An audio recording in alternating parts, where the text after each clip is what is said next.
ನನ್ನೇ ನೀವು ಕೇಳ್ತಾ ಇದ್ದೀರಿ,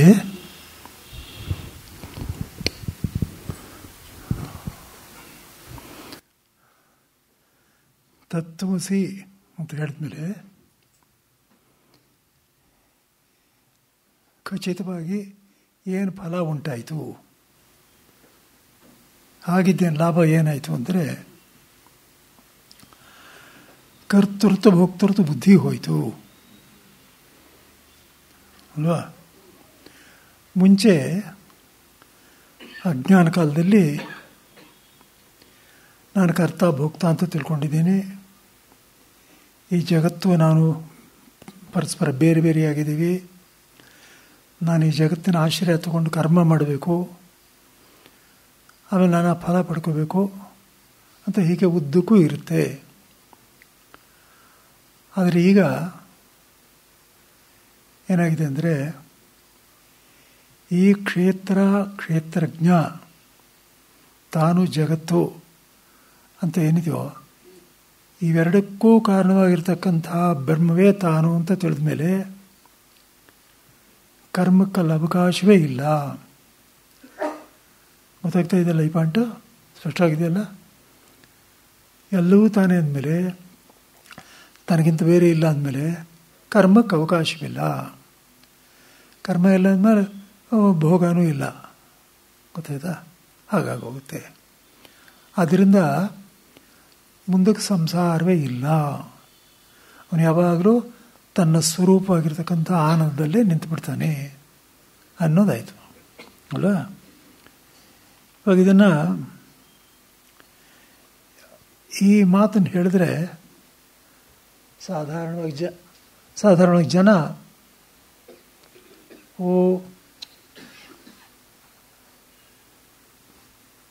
ಇಷ್ಟೊಂದು ದೊಡ್ಡ ಫಲ ಏನು ಸಿಕ್ಬಿಡುತ್ತೆ, ಸುಮ್ಮನೆ ತಿಳ್ಕೊಂಬಿಟ್ಟೆ ಸಿಕ್ಬಿಡುತ್ತೆ ಅಂತಂದ್ರೇನು ಅಂತ ಥರ ಸಂಶಯ ಪಡ್ತಾರೆ ಅಲ್ವಾ. ಇಲ್ಲಿ ತಿಳ್ಕೊಳ್ಳೋದೇನು, ತಿಳ್ಕೊಳ್ತಾನೆ ಅಂದರೆ ಅರ್ಥವೇನು ಅನ್ನೋದನ್ನು ಅವ್ರು ಯೋಚನೆ ಮಾಡಲ್ಲ. ನಿಮಗೆ ಗೊತ್ತಿದೆ, ಅಮನಸ್ಸು ಅಂದ್ರೇನು? ಬುದ್ಧಿ ಸಂಬಂಧವನ್ನೇ ಬಿಟ್ಟು ಅವನು ತನ್ನಲ್ಲಿ ತಾನು ನಿಲ್ಲೋದು ಅಲ್ವಾ. ಅದು ಅವ್ರಿಗೆ ಅರ್ಥವಾಗೋದಿಲ್ಲ. ಅದಕ್ಕೋಸ್ಕರ ಏನು ಹೇಳ್ತಾರೆ ಅಂದರೆ, ಇಲ್ಲ ಕರ್ಮ ಮಾಡಬೇಕು ಅಂತ ಹೇಳಿದ್ರೆ ಕರ್ಮ ಇಲ್ಲ. ಯಾಕೆಂದರೆ ಬ್ರಹ್ಮದ ಹತ್ತಿರ ಹೋಗ್ತಾ ಇದು ಏನು ಆಸಕ್ತಿ ಬರೋಲ್ಲ.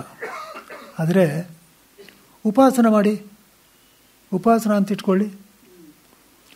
ಆದ್ದರಿಂದ ಏನಾದರೂ ಉಪಾಸನೆ ಆದರೂ ಮಾಡಬೇಕು. ದೇವರಿಗೆಲ್ಲ ಹಾಗೆಲ್ಲ ದೊಡ್ಡ ಸಿಕ್ಕೋಲ್ಲ ಫಲಗಳು ಅಂತ ಇರುತ್ತೆ. ಗೊತ್ತಾಯ್ತಾ? ಅದಕ್ಕೆ ಉತ್ತರ ಸ್ಪಷ್ಟವಾಗಿ ಕೊಟ್ಬಿಟ್ಟಿದೆ ಶಾಸ್ತ್ರವೇ. ತದೇವ ಬ್ರಹ್ಮತ್ವಂ ವಿದ್ಧಿ ನೇದಂ ಯದಿದಂ ಉಪಾಸತೆ. ಸ್ಪಷ್ಟವಾಗಿದೆ. 5 ಮಂತ್ರ ಇದೆ, 5-6 ಮಂತ್ರ ಇದೆ. ಏನಂದರೆ, ಆ ಬ್ರಹ್ಮವೇ ನೀನು ಅಂತ ತಿಳ್ಕೋ. ಇದು ಅಂತ ಉಪಾಸನೆ ಮಾಡ್ತಾರಲ್ಲ, ಆ ಬ್ರಹ್ಮ ಅಲ್ಲ ನೀನು ಅಂತ. ನಾವು ಉಪಾಸನೆ ಮಾಡೋ ಬ್ರಹ್ಮ ಯಾವುದೋ ಇದೆ, ಈಶ್ವರನು ಅಥವಾ ಹಿರಣ್ಯಗರ್ಭನು, ಕಾರ್ಯಬ್ರಹ್ಮ. ಗೊತ್ತಾಯ್ತಾ? ಕಾರ್ಯಬ್ರಹ್ಮನ ಇಟ್ಕೊಂಡು ಉಪಾಸನೆ ಮಾಡ್ಬೋದು, ಈಶ್ವರನ ಇಟ್ಕೊಂಡು ಉಪಾಸನೆ ಮಾಡ್ಬೋದು. ಯಾಕೆ? ಅಲ್ಲೂ ಭೇದ ಇದೆ. ಈಶ್ವರ ಅಂದರೆ ಪ್ರಕೃತಿಯನ್ನು ಉಪಾಧಿಯಾಗುಳ್ಳವನು, ಹಿರಣ್ಯಗರ್ಭ ಅಂದರೆ ಕಾರ್ಯಬ್ರಹ್ಮವು, ಇದನ್ನೆಲ್ಲ ನಡೆಸ್ಕೊಂಡು ಹೋಗ್ತಾ ಇರೋನು. ಆದ್ದರಿಂದ ಉಪಾಸನೆ ಮಾಡೋದ್ರಲ್ಲಿ ಅರ್ಥವಿದೆ. ಆದರೆ ಇವಾಗ ನಾನು ಹೇಳ್ತಾ ಇರೋದು ಆ ಬ್ರಹ್ಮ ಅಲ್ಲ, ಇದು ಬೇರೆ ಬ್ರಹ್ಮ ಅಂತೇಳಿ. ಏನಾಗಂದರೆ ತದೇವ ಬ್ರಹ್ಮತ್ವಂ ವಿಧಿ, ಆ ಬ್ರಹ್ಮ ನೀನು ತಿಳ್ಕೊ.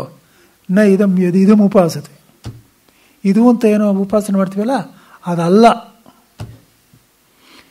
ಇನ್ನಿದಕ್ಕಿಂತ ಸ್ಪಷ್ಟವಾಗಿ ಹೇಳೋದಕ್ಕೆ ಸಾಧ್ಯವೇ ಇಲ್ಲ. ಗೊತ್ತಾಯ್ತಾ? ಉಪಾಸನೆಯಿಂದಲೇ ಆಗೋದು ಅಂತ ಹೇಳಿದ್ರೆ ಈ ಮಂತ್ರಕ್ಕೆ ಸಂಪೂರ್ಣ ವಿರುದ್ಧವಾಗಿಬಿಡುತ್ತೆ. ಎಲ್ಲರಿಗೂ ಸ್ಪಷ್ಟವಾಯ್ತಾ ಇದು? ಈ ಮಂತ್ರ ಇದು ಅಂತ ಉಪಾಸನೆ ಮಾಡ್ತಕ್ಕಂಥ ಬ್ರಹ್ಮ ನೀನೇನು ಅಂತ ತಿಳ್ಕೊ ಅಂತ ಹೇಳ್ತಾ ಇಲ್ಲ. ಅದು ಉಪಾಸ್ಯ ಬ್ರಹ್ಮ. ಉಪಾಸ್ಯ ಅಂದರೆ ಯಾವುದನ್ನು ಉಪಾಸನೆ ಮಾಡ್ತೀವೋ ಅದು. ಉಪಾಸನೆ ಮಾಡ್ತೀನಿ ಅಂತ ಹೇಳಿದ ಕೂಡಲೇ ಭೇದ ಬುದ್ಧಿ ಇದ್ದೇ ಇದೆ, ಕ್ರಿಯೆ ಇದ್ದೇ ಇದೆ. ಇಲ್ಲಿ ಕ್ರಿಯೆನೂ ಇಲ್ಲ, ಭೇದ ಬುದ್ಧಿ ಇಲ್ಲವೇ ಇಲ್ಲ ಅಂತಿದೆ. ಗೊತ್ತಾಯ್ತಾ? ಮತ್ತು ಅದನ್ನು ಉಪಾಸನೆ ಮಾಡೋಕ್ಕಾಗೋದೂ ಇಲ್ಲ. ಏನು ಉಪಾಸನೆ ಮಾಡೋಕ್ಕಾಗೋದಿಲ್ಲ ಅಂದರೆ ನೋಡಿ, ಉಪಾಸನೆ ಏನಪ್ಪ ಅಂದರೆ ಬುದ್ಧಿಯಲ್ಲಿ ಶಾಸ್ತ್ರ ಹೇಳ್ತಕ್ಕಂಥ ಏನು ವಿಷಯ ಹೇಳ್ತೋ ಅದ್ರ ಬಗ್ಗೆ, ಈ ದೇವತೆ ಹೀಗೆ ಹಾಗೆ ಅದರ ಮಹಿಮೆ ಹೀಗೆ ಅಂತ ಏನು ಹೇಳುತ್ತೋ ಅದನ್ನು ಕುರಿತು ಯೋಚನೆ ಮಾಡಿ, ಬೇರೆ ಇನ್ನೇನು ಯೋಚನೆ ಮಾಡಿದ್ರೆ ಅಷ್ಟೇ ಯೋಚನೆ ಮಾಡ್ತಾ ಇರಬೇಕು. ಇದು ಉಪಾಸನೆ. ಗೊತ್ತಾಯ್ತಾ? ವೈಶ್ವಾನರ ಉಪಾಸನೆ ಅಂದರೆ ವೈಶ್ವಾನರ ಹೇಗಿದ್ದಾನೆ, ಅದು ಇದು ಬೇಕಾದಷ್ಟು ಹೇಳುತ್ತೆ. ಅದೆಲ್ಲ ಬುದ್ಧಿಗೆ ನಿಲುಕುತ್ತೆ ಈ ವಿಷಯಗಳು. ಅದರ ಬಗ್ಗೆನೇ ಯೋಚನೆ ಮಾಡ್ತಾ ಇರಬೇಕು ತುಂಬ ಕಾಲ, ಸಾಯೋರ್ಗೆ ಮಾಡ್ತಾ ಇರಬೇಕು ಅಂತಿದೆ. ಗೊತ್ತಾಯ್ತಾ? ಆದರೆ ಇದು ಹಾಗಲ್ಲ. ಇಲ್ಲಿ ಬುದ್ಧಿ ಪ್ರತ್ಯೇಕ ಸಿಗೋದೇ ಇಲ್ಲ, ಪ್ರತ್ಯೇಕ ಸಿಗೋಲ್ಲ ಇದು. ಗೊತ್ತಾಯ್ತಾ? ಏನು ಹೇಳ್ತೇವೆ? ಅಸ್ಥೂಲಂ ಅನಣು ಅಖರಸ್ವಂ ಅದೀರ್ಘಂ ಅನಾಕಾಶ ಅಶಬ್ದಂ ಅಸ್ಪರ್ಶಂ ಅರೂಪಂ ಅವ್ಯಯಂ ಅರಸಂ ಅಗಂಧಂ ನತದಶ್ನಾತಿ ಕಿಂಚನ ನತದಶ್ನಾತಿ ಕಶ್ಚನ. ಏನಂದರೆ ಆ ಬ್ರಹ್ಮ ಅನ್ನೋದು ಎಷ್ಟು ನಿರ್ಗುಣವಾಗಿದೆ ಅಂದರೆ ಏನೂ ಹೇಳೋಕ್ಕಾಗಲ್ಲ ಅದರಲ್ಲಿ. ಗೊತ್ತಾಯ್ತಾ? ಅಂಥ ಬ್ರಹ್ಮ ಇದೆಯೋದು. ನತದಶ್ನಾತಿ ಕಿಂಚನ ನತದಶ್ನಾತಿ ಕಶ್ಚನ. ಅದನ್ನು ಯಾರೂ ತಿನ್ನೋಕ್ಕಾಗಲ್ಲ, ಅದೇನು ತಿನ್ನೋದಿಲ್ಲ. ಅಂದ್ರೇನು? ಎಲ್ಲ ವ್ಯವಹಾರವನ್ನು ರೂಲ್ ಔಟ್ ಮಾಡಿಬಿಟ್ಟಿದೆ. ಅರ್ಥ ಆಗ್ತೈತಾ? ಅಂತಹ ಬ್ರಹ್ಮ ನೀನು ಅಂತ. ಆದರೆ ಕೆಲವರು ಅದನ್ನು ಇಲ್ಲ ಉಪಾಸನೆಗೆ ಹೊಂದಿಸ್ಬೇಕು ಅಂತಾರೆ. ಹೇಗೆ ಉಪಾಸನೆಗೆ ಹೊಂದಿಸೋದು? ನೋಡಿಪ ಹೇಳ್ತೀವಿ, ವೇದದಲ್ಲಿ ನಿರ್ಗುಣವಾಗಿರ್ತಕ್ಕಂಥದ್ದನ್ನು ಹೇಳಿದೆ, ಈ ಥರ ಸಗುಣವಾಗಿರ್ತಕ್ಕಂಥದ್ದನ್ನು ಹೇಳಿದೆ, ಎರಡೂ ಹೇಳಿದೆ. ಇವಾಗ ವೇದದಲ್ಲಿ ಎಲ್ಲ ಸಮನ್ವಯ ಮಾಡಿಕೊಂಡೇ ಮಾಡಬೇಕು, ಯಾವುದನ್ನು ಬಿಡಬಾರ್ದು. ನಿರ್ಗುಣ ಅಂತ ಹೇಳಿದೆ, ಸಗುಣ ಅಂತ ಹೇಳಿದೆ ಅಂದರೆ ಪರಸ್ಪರ ವಿರುದ್ಧವಾಗಿ ಹೋಗುತ್ತಲ್ಲ. ಸಮನ್ವಯ ಮಾಡಿಕೊಂಡೇ ಹೋಗಬೇಕು, ವೇದದಲ್ಲಿ ಏನು ಬಿಡಬಾರ್ದು. ನಾವು ಹೀಗೆ ಸಮನ್ವಯ ಮಾಡ್ತೀವಿ. ಹೇಗೆ ಮಾಡ್ತೀರಿ ಅಂದರೆ, ಇವಾಗ ಆ ಶಬ್ದಂ ಸ್ಪರ್ಶಂ ಅರೂಪಂ ಅವ್ಯಯಂ ಅಂತ ಇದೆ. ಗೊತ್ತಾ? ಅಕಾಯಂ ಅವ್ರಣಂ ಅಂತ ಇದೆ. ಇಲ್ಲಿ ಅಶಬ್ದ ಅಂದರೆ ಶಬ್ದವಿಲ್ವೇ ಇಲ್ಲ, ರಸ ಇಲ್ವೇ ಇಲ್ಲ, ಗಂಧ ಇಲ್ವೇ ಇಲ್ಲ ಅಂತ ತಿಳ್ಕೊಬೇಡಿ. ಯಾಕೆ ತಿಳ್ಕೊಬಾರ್ದು ಅಂದರೆ ನೋಡಿ, ಅದರಿಂದಲೇ ತಾನೇ ರಸ ಗಂಧ ಎಲ್ಲ ಬಂದಿರೋದು. ಇಲ್ದೇನೆ ಇದ್ರೆ ಹೇಗೆ ಬರುತ್ತೆ? ಆದ್ದರಿಂದ ಯಾವುದೋ ಒಂದು ರೂಪದಲ್ಲಿದೆ, ಅಪ್ರಾಕೃತ ರೂಪದಲ್ಲಿ ಯಾವುದೋ ಒಂದಿದೆ, ಹಾಗೆ ಇಟ್ಕೋಬೇಕು. ಇವಾಗ ನೋಡಿ, ಅಸದೇವದ ಮುಗ್ರಾಸೀತ್ ಕೇಶಿದಾಹು ಅಂತ ಬಂತು, ಈ ಜಗತ್ತೆಲ್ಲ ಅಸತ್ಯ ಆಗಿತ್ತು ಅಂತ ಬಂತು. ಅದೇ ಮುಗ್ರಾಸಿ ಏಕಮೇವ ಅದ್ವಿತೀಯಂ ಅಂತ ಇದೆ. ಅಸತ್ತು ಅಂದರೆ ಅಸತ್ತು ಅಂತ ಇಟ್ಕೊಂಡ್ಬಿಡ್ತೀರಾ? ಇಟ್ಕೊಳ್ಳಿಲ್ವಲ್ಲ, ಎಲ್ಲ ಇತ್ತು ಸದ್ರೂಪಾಗಿ. ಒಂಥರ ಬಹಳ ಸೂಕ್ಷ್ಮವಾಗಿದೆ ಅಂತ ಹೇಳಿ ತಿಳಿಸೋದಕ್ಕೋಸ್ಕರ ಉತ್ಪ್ರೇಕ್ಷೆ ಮಾಡಿ ಅರಸಂ ಮಗಂಧಂ ಅಂತ ಹೇಳುತ್ತೆ. ಆದ್ದರಿಂದ ಅದನ್ನು ಹಾಗೆ ತಿಳ್ಕೊಬೇಡಿ. ಲಾಜಿಕ್ ಗೊತ್ತಾಯ್ತಾ? ಇದಿಷ್ಟು ಪ್ರಶ್ನೆ, ಅವ್ರು ಕೇಳ್ತಾ ಇರೋ ಪ್ರಶ್ನೆ ಭಾಳ ಚೆನ್ನಾಗಿದೆ. ನಾವು ಎಲ್ಲ ವೇದಗಳನ್ನು ಸಮನ್ವಯ ಮಾಡೇ ತಿಳ್ಕೋಬೇಕು. ಆದರೆ ಹೀಗೆ ಸಮನ್ವಯ ಮಾಡೋದಕ್ಕೆ ಆಗೋದಿಲ್ಲ. ಯಾಕಾಗೋದಿಲ್ಲ ನೋಡಿ, ಅಶಬ್ದಂ ಅಸ್ಪರ್ಶಂ ಅರೂಪಮವ್ಯಂ ಅಂತ ಹೇಳಿದಾಗ ಅದಕ್ಕೇನೋ ಸುಮ್ಮನೆ ಉತ್ಪ್ರೇಕ್ಷೆ ಇದು, ರಸಗಂಧ ಇದೆ ಅಂತ ಹೇಳಿದ್ರಿ. ಹಾಗೆ ಆಗಲಿ.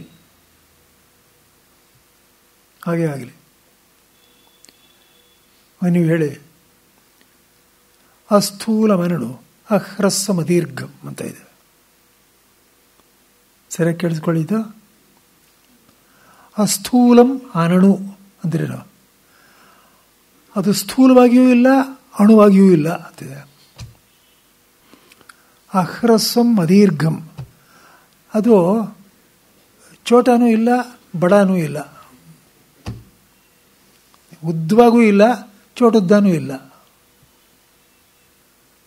ಗೊತ್ತಾಯ್ತಾ? ಇದನ್ನ ಯಾಕೆ ಸಮನ್ವಯ ಮಾಡ್ತೀರಾ ಹೇಳಿ?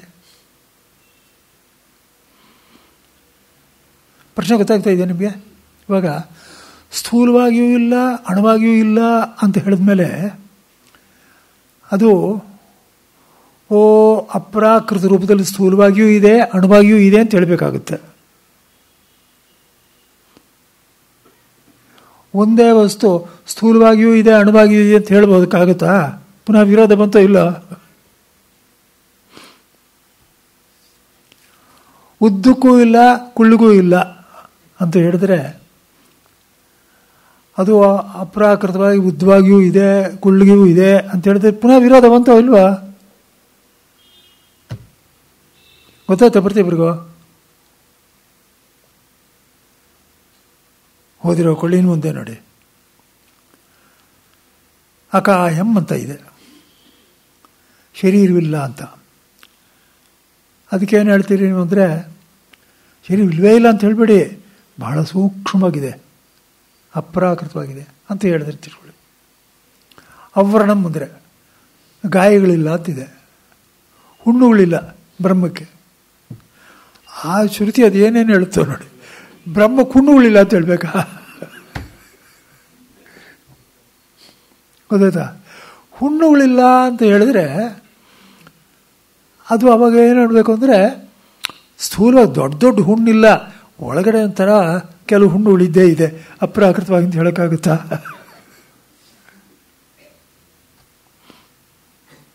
ನಿಮ್ಗೆ ಗೊತ್ತಾಯ್ತಾ? ನಿಮಗೆ ಸಮನ್ವಯ ಮಾಡೋಕ್ಕಾಗಲಿಲ್ಲವಲ್ಲ ಈಗ. ಅವರಂತ ಕೇಳಿದ್ವಿ, ಇಲ್ಲೆಲ್ಲ ಹಾಗೆ ಹೇಳಬೇಡಿ, ಏನಂದರೆ ಈ ಹೇಯವಾದ್ದನ್ನೆಲ್ಲ ಬಿಟ್ಬಿಡಿ, ಹುಣ್ಣು ಆ ಥರದ್ದೆಲ್ಲ ಬಿಟ್ಬಿಡಿ, ಸರಿಯಾಗಿರೋದನ್ನ ಒಳ್ಳೊಳ್ಳೆ ಲಕ್ಷಣ ಮಟ್ಟಿಗೆ ತಗೊಳ್ಳಿ ಅಂತಾರೆ. ಅದು ಸರಿ ಹೋಗಲ್ವಲ್ಲ. ಯಾಕೆಂದರೆ ಹೇಯವಾದ್ದನ್ನೋ ಬ್ರಹ್ಮ ಅಂತ ಕರೆದಿದೆಯಲ್ಲ,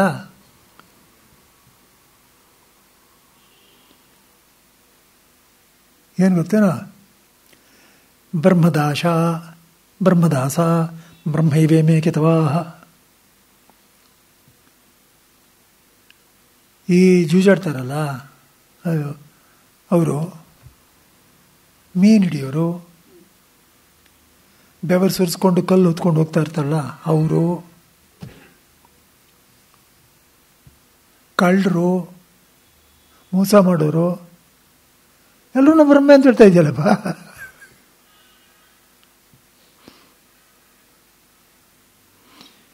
ಇವಾಗ ಹೇಯವಾದ್ದನ್ನು ಬಿಟ್ಬಿಡು ಅಂತ ಹೇಳೋದಕ್ಕೆ ಏನಿದೆ ಆಧಾರ? ಹೇಯವಾದ್ದನ್ನು ಬಿಡೋ ಹೋಗಿಲ್ಲ. ಗೊತ್ತಾಯ್ತಾ? ಕಿಮಹಂ ಸಾಧನಾ ಕರ್ವಂ ಕಿಮಹಂ ಪಾಪಂ ಕರ್ವಮಿತಿ. ಅವನಿಗೆ ನಾ ಪಾಪ ಯಾಕೆ ಮಾಡಿದೆ ಅಂತ ಅನ್ಸೋಲ್ಲ, ನಾ ಪುಣ್ಯ ಯಾಕೆ ಮಾಡಲಿಲ್ಲ ಅಂತ ಅನ್ಸೋಲ್ಲ.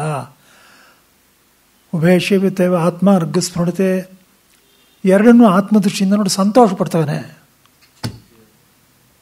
ಪಾಪ ಪುಣ್ಯ ಎರಡನ್ನೂ ಆತ್ಮದೃಷ್ಟಿಯಿಂದ ನೋಡ್ತಾನೆ ಅಂತಿದೆಯಲ್ಲ, ಹೇಗೆ? ಇವಾಗ ಏನು ಹೇಳ್ತೀರಾ? ಸಮನ್ವಯ ಮಾಡೋಕ್ಕಾಗುತ್ತಾ? ಗೊತ್ತಾಗ್ತದೆ ಪ್ರತಿಯೊಬ್ಬರಿಗೂ.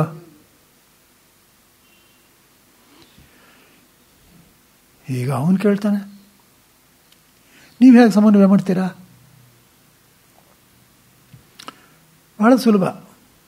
ಏನಂದರೆ ಬ್ರಹ್ಮ ಹ್ರಸ್ವೂ ಅಲ್ಲ, ದೀರ್ಘವೂ ಅಲ್ಲ, ಅಣುವೂ ಅಲ್ಲ, ಸ್ಥೂಲವೂ ಅಲ್ಲ,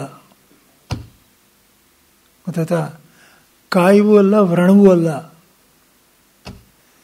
ಬೆಸರನೂ ಅಲ್ಲ, ಜೂಜಾಡೋನೂ ಅಲ್ಲ, ಕಳ್ಳನೂ ಅಲ್ಲ, ಪೊಲೀಸ್ನವನೂ ಅಲ್ಲ, ರಾಜನೂ ಅಲ್ಲ. ಆದರೆ ಉಪಾಧಿ ಸಂಬಂಧದಿಂದ ಹೇಗೆ ಬೇಕಾದರೂ ತೋರ್ಕೋತಾನೆ, ಗೊತ್ತಾಯ್ತಾ? ಅಂದ್ರೇನು? ಕಳ್ಳನಲ್ಲಿರೋನೂ ಇರೋದು ಬ್ರಹ್ಮವೇ, ರಾಜನಲ್ಲಿರೋದು ಬ್ರಹ್ಮವೇ, ಆಯಿತಾ? ಜೂಜಾಡೋನಲ್ಲಿ, ಮೀನು ಹಿಡಿಯೋನಲ್ಲಿ, ಸುಳ್ಳು ಹೇಳೋನಲ್ಲಿ, ಹುಣ್ಣಿನಲ್ಲಿ ಎಲ್ಲ ಕಡೆ ಇರೋದು ಬ್ರಹ್ಮವೇ. ಆದರೆ ಹೀಗೆ ಕಾಣಿಸುತ್ತೆ, ಯಾಕೆಂದರೆ ಅದು ಅತ್ಯಂತ ಪಾರದರ್ಶಕವಾಗಿದೆ. ನೋಡಿದಿರಲಿಲ್ಲ, ಒಂದು ಸ್ಫಟಿಕಲಿಂಗ ಇದೆ, ಅತ್ಯಂತ ಪಾರದರ್ಶಕವಾಗಿದೆ, ಅದು ಕಾಣಿಸೋದೇ ಇಲ್ಲ. ನೀವು ಯಾವ ಹೂ ಇಟ್ಟರೆ ಹಾಗೆ ಕಾಣಿಸುತ್ತೆ. ಕಪ್ಪು ಬಿಟ್ಟರೆ ಇಟ್ಟರೆ ಕಪ್ಪು ಕಾಣಿಸುತ್ತೆ, ಬಿಳಿ ಬಿಟ್ಟರೆ ಇಟ್ಟರೆ ಬೆಳ್ಳಗೆ ಕಾಣಿಸುತ್ತೆ, ಏನು ಬೇಕಾದ್ರೂ ಆಗ್ಬೋದಲ್ಲ. ಆದ್ದರಿಂದ ಸ್ಪಷ್ಟವಾಗಿ ತಿಳ್ಕೊಳ್ಬೇಕು, ನಿರ್ಗುಣ ಬ್ರಹ್ಮ ಅನ್ನೋದೇ ಮೂಲ ಕಾರಣ. ಸಗುಣ ಬ್ರಹ್ಮ ಇಲ್ಲ ಅಂತ ತಿಳ್ಕೊಬೇಡಿ, ಸಗುಣ ಬ್ರಹ್ಮವೂ ಇದೆ, ಗೊತ್ತಾಯ್ತಾ? ಈಶ್ವರನಿದ್ದಾನೆ, ಕಾರ್ಯ ಬ್ರಹ್ಮವೂ ಇದೆ. ಉಪಾಸನೆ ಬಿಡಬೇಕು ಅಂತ ಹೇಳಿಲ್ಲ, ಉಪಾಸನೆ ಬೇಕಿದ್ರೆ ಮಾಡಿ, ಉಪಾಸನೆ ಫಲ ಪಡ್ಕೊಳ್ಳಿ.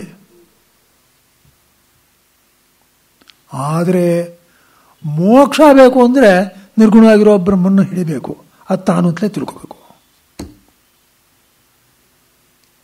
ಯಾಕೆ? ನೀವು ಜಗತ್ತಿನ ಸಂಬಂಧ ಇಟ್ಕೊಂಡಿದ್ರೆ ನೀವು ಏನು ಮಾಡಿದ್ರೂ ಕರ್ಮ ಎಷ್ಟು ಮಾಡ್ತೀರೋ ಅಷ್ಟೇ ಫಲ. ಹೌದಾನೇನಪ್ಪ? ಒಂದು ಸಲ ಅಲ್ಲ, ಒಂದು ಸಲ ಇನ್ನೇನಾದರೂ ಬರಲೇಬೋದು, ಅಯ್ಯೋ ಇದು ಮಾಡೋಣ ಅದು ಮಾಡೋಣ ಅಂತ ಬರ್ಬೋದು, ಗೊತ್ತಾಯ್ತಾ? ಇಲ್ಲಿ ಏನು ಮಾಡಬೇಕು ಅಂತ ಇಲ್ವೇ ಇಲ್ಲ. ಆಮೇಲೆ ಎಲ್ಲ ಗೊತ್ತಾಗ ಆಮೇಲೆ ಏನು ಪ್ರಶ್ನೆನೇ ಬರೋಲ್ಲ, ಏನೂ ಕೇಳೋದೇ ಇಲ್ಲ. ಕೊನೆಯಲ್ಲಿ ಹೇಳುತ್ತೆ, ನಾನು ಧ್ಯಾಯಾತ್ ಬಹೂನ್ ಶಬ್ದಾನ್ ವಾಚಾ ವಿಗ್ಲಾಪನ್ ಮಿತತ್. ಸುಮ್ಮನಾಗ್ಬಿಡ್ತಾನೆ, ಮಾತಾಡೋದು ಆಯಾಸ. ಇನ್ನು ತಿಳ್ಕೊಂಡ್ಮೇಲೆ ಮಾತಾಡೋದು ಏನೂ ಇಲ್ಲವೇ ಇಲ್ಲ, ಸುಮ್ಮನೆ ಆಗೋಗ್ತಾನೆ ಅಂತ ಇದೆ, ಗೊತ್ತಾಯ್ತಲ್ವಾ? ಇಷ್ಟ ಮೇಲೆ ನೀವು ನೋಡಿ, ನಮ್ಮ ಪ್ರತ್ಯೇಗಾತ್ಮನೇ ಇದ್ದಾನೆ. ಪ್ರತ್ಯೇಗಾತ್ಮನಲ್ಲಿ ಗುಣಗಳಿದೆಯಾ? ಇದೆಯೇನಪ್ಪ? ಏನಾದರೂ ಇದೆಯೇನೋ? ನೀನು ಹೇಳ್ತಾ ಇರೋದು ನೀನು ಬ್ರಹ್ಮ ಅಂತ, ಅಲ್ಲೇನಿದೆ? ಅಲ್ಲೇ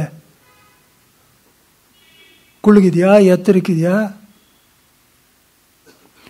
ಕುಳ್ಗಿದವನಲ್ಲೂ ಅದೇ ಪ್ರತ್ಯೇಗಾತ್ಮ, ಎತ್ತರವಾಗಿರೋನಲ್ಲೂ ಅದೇ ಪ್ರತ್ಯೇಗಾತ್ಮ ತಾನೇ ಇರೋದು.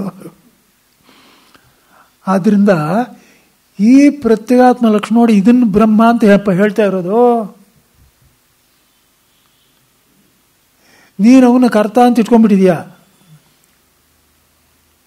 ಅದಕ್ಕೋಸ್ಕರ ಅದು ಬಿಟ್ಬಿಡು, ಬ್ರಹ್ಮ ಅಂತ ತಿಳ್ಕೋ.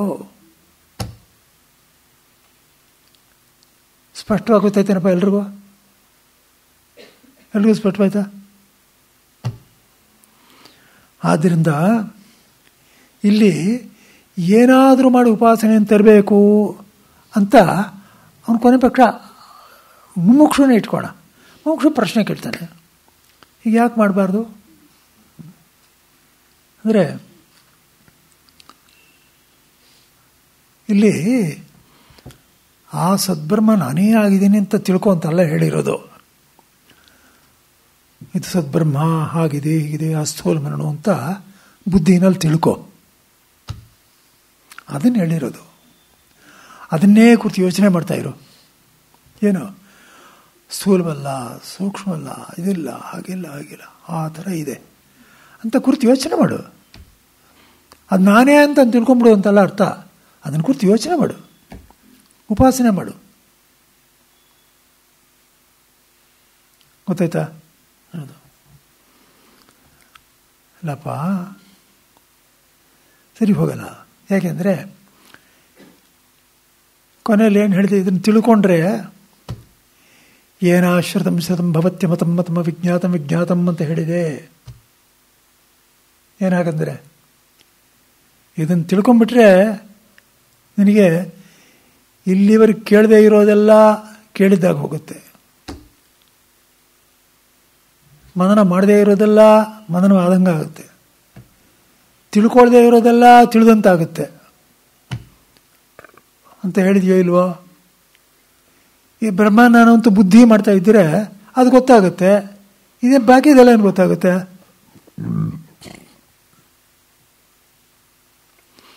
ಗೊತ್ತಾಗಲಿಲ್ವ ನಾನು ಹೇಳಿದ್ದು? ನೋಡಿ, ಬ್ರಹ್ಮವು ಸರ್ವಸ್ವ ಅದೇ ಆದ್ದರಿಂದ, ಕಾರಣವಾದ್ದರಿಂದ ನಾನು ಅದನ್ನು ತಿಳ್ಕೊಂಡ್ರೆ ಎಲ್ಲ ಗೊತ್ತಾಗೋಗುತ್ತೆ. ಮಣ್ಣು ಅಂತ ತಿಳ್ಕೊಂಡ್ರೆ ಮಣ್ಣಿಂದ ಮಾಡೋದೆಲ್ಲ ಗೊತ್ತಾಗೋಗುತ್ತೆ. ಇವಾಗ ನಾನು ಸುಮ್ಮನೆ ಬ್ರಹ್ಮನ ಹೀಗಿದೆ ಸ್ಥೂಲವಾಗಿದೆ ಅದು ಅಂತ ತಿಳ್ಕೊಂಡ್ರೆ ಎಲ್ಲ ಯಾಕೆ ಗೊತ್ತಾಗಬೇಕು? ಗೊತ್ತಾಗೋದಿಲ್ವಲ್ಲ. ಹಾಗಲ್ಲ, ಎಲ್ಲ ಗೊತ್ತಾಗುತ್ತೆ ಅಂತ ಹೇಳೋದು ಕೂಡ ಹೊಗಳಿಕೆ ಅಷ್ಟೇ. ನೋಡಿ, ಅದರ ಅರ್ಥ ಏನು ಅಂತ ಹೇಳ್ತೇನೆ. ಉಪಾಸನೆ ಮಾಡಬೇಕು ಅಂತ ಹೇಳಿದಾಗಲೆಲ್ಲ ಆ ಉಪಾಸನೆಯನ್ನು ಕುರಿತು ಹೊಗಳಬೇಕು. ನೀನೊಂದು ಕರ್ಮ ಮಾಡು ಅಂತ ಹೇಳಿದ್ರೆ ಆ ಕರ್ಮವನ್ನು ಹೊಗಳ್ತಾರೆ, ಉದ್ದಕ್ಕೂ ಹೊಗಳ್ತಾರೆ. ನೀವು ಯಾವುದೇ ವ್ರತ ತಗೊಳ್ಳಿ, ಏನೇ ತಗೊಳ್ಳಿ, ಏನಂದರೆ ಹಿಂದೆ ಅವನು ಮಾಡ್ದ ಹಾಗಾಗೋಯ್ತು, ಅವನಿಗೆ ತುಂಬ ಕಷ್ಟ ಸಾಯ್ತಾ ಇದ್ದ ಹಾಗಾಗೋಯ್ತು ಅಂತಂದೆಲ್ಲ ಹೇಳ್ತಾ ಇರಲ್ಲ. ಅದು ತುಂಬ ಉತ್ಪ್ರೇಕ್ಷೆ, ಅದು ಎಷ್ಟೋ ಸಲ ಇರುತ್ತೆ. ಹೌದಾನೇನಪ್ಪ? ಅಲ್ಲಿಗೆ ನಾವು ಉಪಾಸನೆ ಕರ್ಮ ಮಾಡಬೇಕಾಗಿದ್ರೆ ಹೊಗಳ್ತಾರೆ. ಹಾಗೆ ಅದನ್ನು ತಿಳ್ಕೊಂಡ್ರೆ ಎಲ್ಲ ತಿಳ್ಕೊಂಡೋಗುತ್ತೆ ಅನ್ನೋದು ಹೊಗಳಿಕೆ ಏನಪ್ಪ ಅಷ್ಟೇ. ಅಂತ ಯಾವುದನ್ನು ತಿಳ್ಕೊಂಡ್ರೂ ಎಲ್ಲ ತಿಳ್ಕೊಂಡಂಗೆ ಆಗೋದೇ ಇಲ್ಲ. ಹೊಗಳಿಕೆ. ನೀನು ಉಪಾಸನೆ ಮಾಡ್ತಾ ಇದ್ದರೆ ಅದನ್ನು ಒಂದು ತಿಳ್ಕೊಂಡ್ರೆ ಎಲ್ಲ ಗೊತ್ತಾಗ್ಬಿಡುತ್ತೆ ಅಂತ ಹೊಗಳಿದ್ದಾರೆ ಅಷ್ಟೇ. ಹಾಗೆ ಹೇಳೋಕ್ಕಾಗಲ್ವಲ್ರಿ. ಯಾಕೆಂದರೆ ಆಚಾರ್ಯವಾನ್ ಪುರುಷೋ ವೇದ ಅಂತ ಹೇಳ್ದ. ಸರಿಯಾಗಿರ್ತಕ್ಕಂಥ ಆಚಾರ್ಯನ ಇಟ್ಕೊಂಡು ತಿಳ್ಕೊಂಡ್ರೆ ಮಟ್ಟಿಗೆನೇನೆ ಇದು ಗೊತ್ತಾಗೋದು, ಇಲ್ಲಿ ಹೋದರೆ ಗೊತ್ತಾಗೋದಿಲ್ಲ ಅಂತ ಹೇಳಿದೆಯಲ್ಲ. ಸುಮ್ಮನೆ ತಿಳ್ಕೊಳ್ಳೋದಕ್ಕೆ ಆಚಾರ್ಯ ಆಯ್ತಕ್ಕೆ ನಾನೇ ಪುಸ್ತಕ ಓದಿ ತಿಳ್ಕೊಬೋದಲ್ಲ.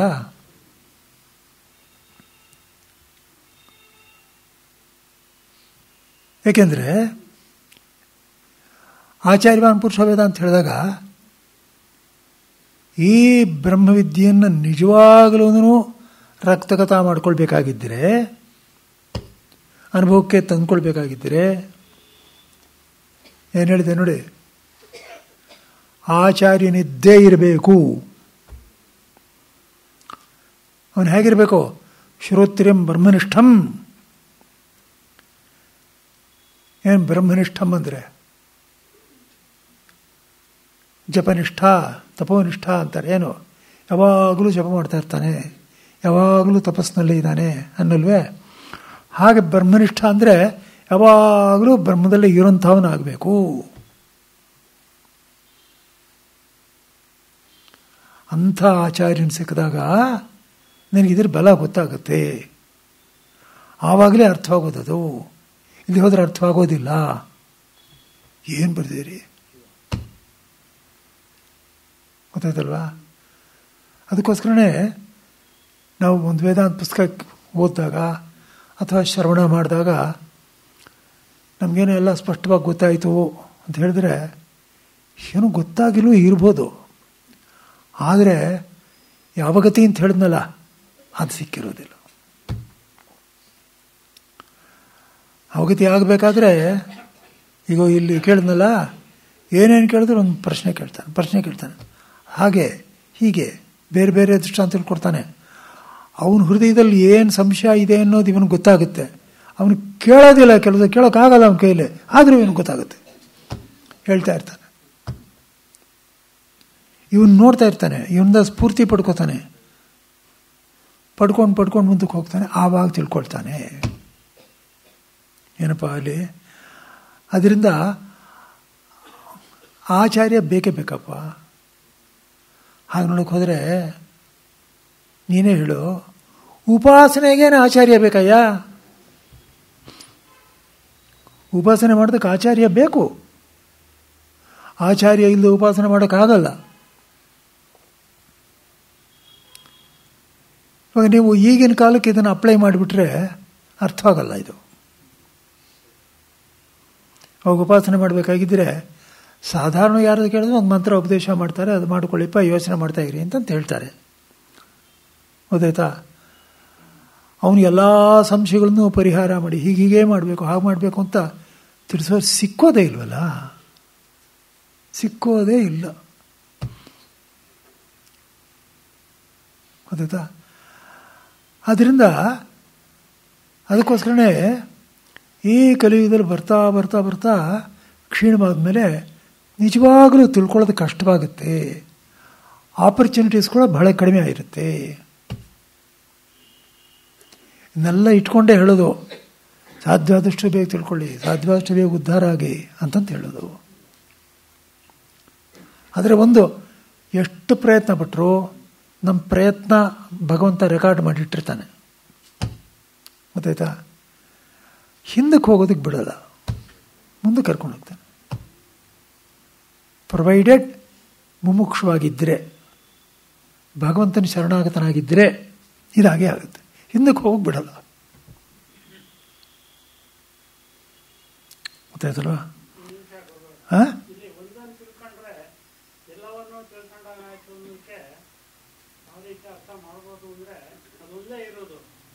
ಅದೇ ಇಲ್ವೇ ಇಲ್ಲ.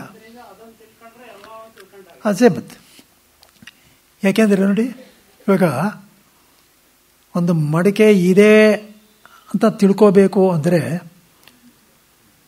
ಮಡಿಕೆ ಅಸ್ತಿತ್ವ ಮಡಿಕೆದೇ ಅಲ್ಲ, ಮಣ್ಣಿನ ತಾನೆ. ಮಣ್ಣಿಲ್ಲದೆ ಇದ್ದರೆ ಮಡಿಕೆ ಇರ್ತಾ ಇರಲಿಲ್ಲ. ಆದ್ದರಿಂದ ಮಣ್ಣನ್ನು ತಿಳ್ಕೊಂಡ್ರೆ ಮಡಿಕೆನೂ ಗೊತ್ತಾಗುತ್ತೆ, ಹೂಜಿನೂ ಗೊತ್ತಾಗುತ್ತೆ, ಇಟ್ಟಿಗೆನೂ ಗೊತ್ತಾಗುತ್ತೆ, ಹೆಂಚು ಗೊತ್ತಾಗುತ್ತೆ. ಹೌದಾ ಇಲ್ವಾ? ತಿಳ್ಕೊಳ್ಳೋದು ಅಂದ್ರೇ ಸ್ವರೂಪ ತಿಳ್ಕೊಳ್ಳೋದು. ಇದು ನೆನಪಿಟ್ಕೊಳ್ಳಿ. ನಾನು ಹೇಳಿದ್ದೀನಲ್ಲ ನಿಮಗೆ, ಏನೋ ಒಂದು ಅಡುಗೆ ಮಾಡಿಬಿಟ್ಟು ಕೊಟ್ಬಿಟ್ಟು ನೋಡ್ರಿ, ನೋಡಿಬಿಟ್ಟು ಏನೋ ಯಾವ್ದಾದ್ರು ಮಾಡ್ಕೊಂಡು ಕೊಡಿ ತಿಂತೀನಿ ತಂದುಬಿಟ್ರೆ ತಿಂದು ಉಪಯೋಗವಿಲ್ಲ. ಅದು ಗೊತ್ತಾಯಿತು ಅಂದರೆ ಮೂಸ್ ನೋಡಿ ಇದು ನೋಡಿ ನೋಡಿ ಕೊನೆಗೆ ಹೀಗೀಗಂದು ಕಡಲೆ ಹಿಟ್ಟ ಎದಿಟ್ಟ ಅಂದರೆ ಗೊತ್ತಾಯ್ತು ನಿಮಗೆ ಅಂತ ಹೇಳ್ತಾರೋ ಇಲ್ವಾ? ಇದು ಸ್ವರೂಪ ಏನು, ಯಾವುದರಿಂದ ತಯಾರಾಗಿದೆ ಅಂತ ತಿಳ್ಕೊಳ್ಳೋ ಜ್ಞಾನವೇ ಜ್ಞಾನ. ಸುಮ್ಮನೆ ಇಂದ್ರಿಯಗಳಿಂದ ನೋಡೋದೇನಂದ್ರೆ ಸಮಾಚಾರ. ಅದರ ಬಗ್ಗೆ ಸಮಾಚಾರಕ್ಕೂ ಜ್ಞಾನಕ್ಕೂ ವ್ಯತ್ಯಾಸವಿಲ್ವೇ? ಇದು ಇನ್ಫಾರ್ಮೇಷನು, ಅದು ನಾಲೆಡ್ಜು. ಗೊತ್ತಾಗ್ತಾ ಇದೆಯಾ? ಆದ್ದರಿಂದ ಇನ್ಫಾರ್ಮೇಷನ್ ಮುಖಾಂತರ ನಾಲೆಡ್ಜ್ ತಿಳ್ಕೋಬೇಕು. ನಾಲೆಡ್ಜ್ ತಿಳ್ಕೊಂಬಿಟ್ಮೇಲೆ ಎಲ್ಲ ಇನ್ಫಾರ್ಮೇಷನು ಬಂದ್ಬಿಡುತ್ತೆ ಅದಕ್ಕೆ ಸಂಬಂಧವಾಗಿರೋದು. ಆದ್ದರಿಂದ ಇಲ್ಲಿ ಎಲ್ಲ ಕಡೆಯೂ ಆಚಾರ್ಯ ಅನ್ನೋದು ಬೇಕೇ ಬೇಕು, ಇಲ್ಲ ಬೇಕು. ಆದರೆ ಏನು ಹೇಳಿದೆ ಅಂದರೆ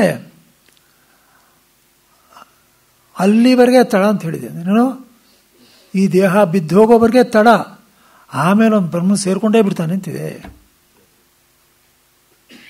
ನೀವು ಉಪಾಸನೆ ಮಾಡ್ತಾರೆ ಆಗಾಗುತ್ತಾ? ಆಗೋದೇ ಇಲ್ಲ. ಉಪಾಸನೆ ಮಾಡಿದ್ರೆ ಉಪಾಸನೆ ಎಷ್ಟು ಮಾಡಿದ್ವಿ ಅಷ್ಟೇ ಫಲ. ಅರ್ಥ ಆಗ್ತಾ ಇದೆಯಾ? ಅದೇ ಅಲ್ಲಿಗೆ ಹೋಗಿ ಹಾಗಿರುತ್ತೆ ಹೀಗಿರುತ್ತೆ, ಚೆನ್ನಾಗಿರುತ್ತೆ. ಆ ಲೋಕಗಳಿಲ್ಲ ಅಂತಲ್ಲ, ಚೆನ್ನಾಗಿರುತ್ತೆ. ಎಷ್ಟು ದಿವಸ ಚೆನ್ನಾಗಿರುತ್ತೆ. ಆ ಬ್ರಹ್ಮಗುಣಾಲ್ಲೋಗ ಪುನರಾವರ್ತಿನೋ ಅರ್ಜುನ ಮಾವಪೇತ್ಯತಕವಂತೆ ಪುನರ್ಜನ್ಮನ ವಿದ್ಯತೆ. ಬೇರೆ ಬೇರೆ ಲೋಕಗಳಿದೆಯಲ್ಲ, ಬಹಳ ಚೆನ್ನಾಗಿದೆ. ನೀವು ಬಹಳ ಕಷ್ಟಪಟ್ಟು ತಪಸ್ಸು ಮಾಡಿ ಆಮೇಲೆ ಅಲ್ಲಿಗೆ ಹೋಗಬೇಕು. ಫಲ ಮುಗಿದ್ಮೇಲೆ ವಾಪಸ್ ಬರಲೇಬೇಕು. ಆದರೆ ಪರಮಾತ್ಮನನ್ನೇ ಸೇರ್ಕೊಂಡ್ಬಿಟ್ರೆ ಪುನಃ ವಾಪಸ್ ಬರೋದಿಲ್ಲ. ಗೊತ್ತಾಯ್ತಾ? ನೋಡಿ, ಇದರ ಅರ್ಥ ಇಲ್ಲ, ಅಲ್ಲಿರೋದು ಪರಮಾತ್ಮನೇ. ಅವನು ಸೇರ್ಕೊಳ್ಳೋದು ಅಂದರೆ ಅವನ ಹತ್ತಿರ ಇರೋದು ಅಂತ ಏನಾದರೂ ನೀವು ಕಲ್ಪನೆ ಮಾಡಿದ್ರೆ ಗೊತ್ತಾಯ್ತಾ? ನೀನು ನನ್ನಲ್ಲಿ ಬಂದು ಸೇರಿಕೊಂಡ್ರೆ ಅನ್ನೋದಕ್ಕೆ ಏನರ್ಥ ಗೊತ್ತಾಯ್ತಾ? ನಾನು ನೀನು ಬೇರೆ ಅನ್ನೋದು ಇದ್ದೇ ಇದೆಯಲ್ಲ. ಸುಮ್ಮನೆ ಅವನೇ ನೋಡ್ತಾ ಇದ್ದೀರಿ. ಎಷ್ಟು ದಿವಸ ನೋಡ್ತಾ ಇರೋದು ಗೊತ್ತಾಗ್ಲಿಲ್ವೇ? ಇದೇನೆಂದರೆ ಅಕ್ಷರಶಃ ತಗೋಬಾರ್ದು. ಆ ಲೋಕ ಚೆನ್ನಾಗಿದೆ, ಏನು ಅದು ಲೋಕಗಳಿಲ್ಲ ಅಂತ ಹೇಳಲಿಲ್ಲ, ಅದೆಲ್ಲ ಸುಳ್ಳು ಅಂತ ಹೇಳಲಿಲ್ಲ. ಆದರೆ ಆ ಫಲಗಳೆಲ್ಲ ಅನಿತ್ಯವೇ. ಗೊತ್ತಾಯ್ತಲ್ಲ? ಆದ್ದರಿಂದ ಅವನಿಗೆ ಇಲ್ಲಿ ಇದನ್ನು ತಿಳ್ಕೊಂಡ್ರೆ ಏನಾಗುತ್ತೆ ಅಂದರೆ, ನೀನು ಸದಾತ್ಮ ತತ್ವವನ್ನು ತಿಳ್ಕೊಂಡು ಕೂಡಲೇ ನಿನಗೆ ಮೋಕ್ಷವೇ ಪ್ರಾಪ್ತಿ ಆಗುತ್ತೆ. ಮೋಕ್ಷ ಅಂದರೆ ತಿರ್ಗಾ ಬರೋದಿಲ್ಲ. ಗೊತ್ತಾಯ್ತಲ್ಲ? ಈಗ ಒಂದು ಮುಖ್ಯವಾದ ವಾಕ್ಯ ಇದೆ, ತುಂಬ ಗಮನ ಕೊಟ್ಟು ಕೇಳಿ. ಯಾರ ಹತ್ರ ಪುಸ್ತಕ ಇದೆಯೋ ಅವ್ರು ನೋಡ್ಕೊಳ್ಳಿ. ನೋಡಿ, ಈ ಬ್ರಹ್ಮಾತ್ಮ ಬುದ್ಧಿ ಅನ್ನೋದಿದೆಯಲ್ಲ,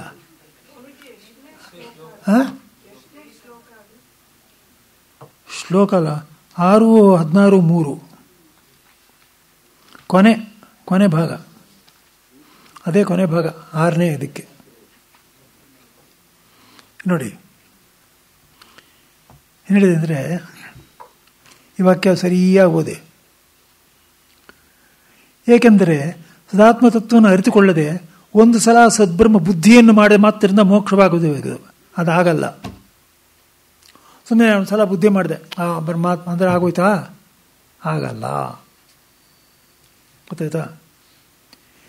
ನಾನು ಸರಿಯಾಗಿ ನಾನು ತಿಳ್ಕೊಂಡ್ಬಿಟ್ರೆ ಆವಾಗ ಮುಂದೆ ಏನೂ ಇಲ್ಲ, ಆಗೋಯ್ತು ಅಂತ ಅದನ್ನು ಹೇಳ್ತಾ ಇದ್ದಾರೆ. ಈ ವಾಕ್ಯ ಕ್ಲಿಯರ್ ಆಗೋದೆ. ಅದೇ ನೀನಾಗಿರುವೆ ಎಂದು ಹೇಳಿದರೆ ನಾನು ಸತ್ ಅಲ್ಲ ಎಂದು ಪ್ರಮಾಣದಿಂದಾಗಿರುವ ಜ್ಞಾನವನ್ನು ಹೋಗಲಾಡಿಸುವುದಕ್ಕೂ ಶಕ್ಯವಲ್ಲ, ಹುಟ್ಟಿಲ್ಲವೆಂದು ಹೇಳೋದಕ್ಕೂ ಶಕ್ಯವಲ್ಲ ಅಂತ ಒಂದು ವಾಕ್ಯ ಇದೆ. ಗಮನ ಕೊಡಬೇಕು ಅಂತ ಹೇಳ್ತಾ ಇದ್ದೀನಿ. ಅವ್ರ ಹತ್ರ ಒಬ್ಬರ ಹತ್ರ ಇರೋದು ಪುಸ್ತಕ ಇಟ್ಕೊಂಡಿದ್ಯಾ? ನೋಡು, ಅದು ಸಿಕ್ತ ವಾಕ್ಯ ಶಾಂತಕ್ಕೆ ತಾನೆ? ನೀವು ಪುಸ್ತಕ ಇರೋ ಶಾಂತಕ್ಕೆ ತಾನೆ? ಸಿಗ್ತಾ ವಾಕ್ಯ ಸಿಗ್ತಾ?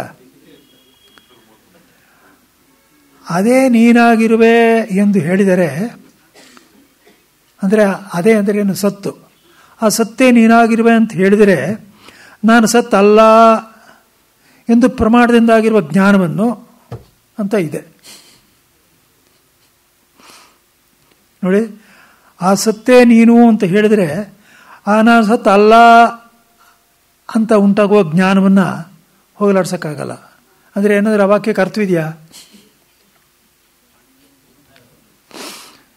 ನೀನೇ ಆ ಸತ್ತು ಅಂತ ಹೇಳಿದ್ರೆ ನಾನು ಆ ಸತ್ತು ಅನ್ನೋ ಜ್ಞಾನ ಉಂಟಾಗೋದಿಲ್ಲ ಅಂತ ಇದೆಯಾ? ಏನು ಅರ್ಥವಿದೆ ಅನ್ನೋದಕ್ಕೆ ಗೊತ್ತಾಗ್ತಾ ಇದೆಯಾ? ಸಂಸ್ಕೃತ ವಾಕ್ಯ ಓದ್ತೀನಿ ಕೇಳು. ಸಂಸ್ಕೃತ ವಾಕ್ಯ ಏನಂದರೆ ನಚ ತತ್ವಮಸಿ ಇತ್ಯುಕ್ತೆ ನಾಹಂ ಸದಿತಿ ಪ್ರಮಾಣವಾಕ್ಯ ಜನಿತಾ ಬುದ್ಧಿ ನಿವರ್ತಯಿತು ಶಕ್ಯ ನೋತ್ಪನ್ನೇತಿ ವಾ ಶಕ್ಯಂ ವಕ್ತುಂ ಅಂತ ಇದೆ. ಪೂರ್ತಿ ಅನರ್ಥವಾಗೋಯ್ತು ವಾಕ್ಯ. ಗೊತ್ತಾಯ್ತಾ? ಇಲ್ಲಿ ಇಷ್ಟು ಹೇಳಿರೋದು ಸಾಕು. ಇಲ್ಲಿ ಏನಿಲ್ಲ, ಒಂದು ಪದ ಪ್ರಿಂಟ್ ಮಿಸ್ಟೇಕ್ ಆಗಿದೆ. ರಾಮಚಂದ್ರ ಅವ್ರು ಗೊತ್ತಾಯ್ತು, ನೀವು ನೋಡ್ತಿದ್ರು. ನಾಹಂ ಸದಿತಿ ಅಲ್ಲ, ನಚ ತತ್ವಮಸಿ ಇತ್ಯುಕ್ತೆ ಅಹಂ ಸದಿತಿ, ಅಲ್ಲೊಂದು ನಕಾರ ಹೆಚ್ಚಾಗಿದೆ. ಗೊತ್ತಾಯ್ತಾ? ಆ ಹೆಚ್ಚಾಗಿರೋ ನಕಾರವನ್ನು ಬಿಸಾಡಿದ್ರೆ ಫಸ್ಟ್ ಕ್ಲಾಸ್ ಆಗಿದೆ ವಾಕ್ಯ.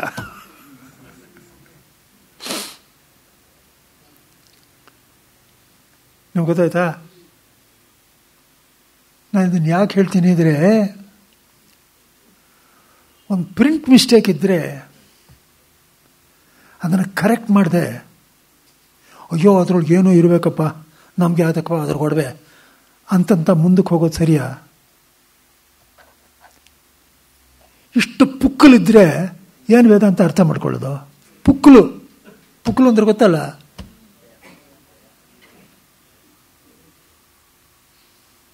ಉದ್ದಕ್ಕೂ ಹೀಗೆ ಇದೆ.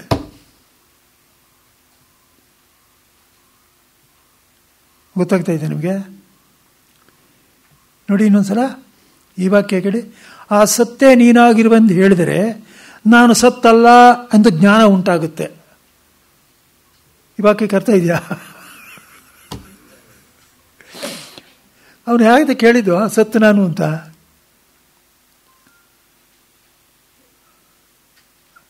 ಸ್ಪಷ್ಟವಾಯ್ತಾ? ಪ್ರತಿಯೊಬ್ಬರಿಗೂ ಗೊತ್ತಾಯ್ತಾ?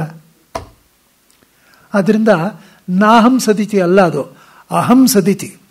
ಅಹಂ ಸದಿತಿ ವಾ ಪ್ರಮಾಣವಾಕ್ಯ ಜನಿತಾ ಬುದ್ಧಿ ನಿವರ್ತಯಿತು ಶಕ್ಯ ನೋತ್ಪನ್ನೇತಿ ವಾ ಶಕ್ಯಂ ವಕ್ತುಂ.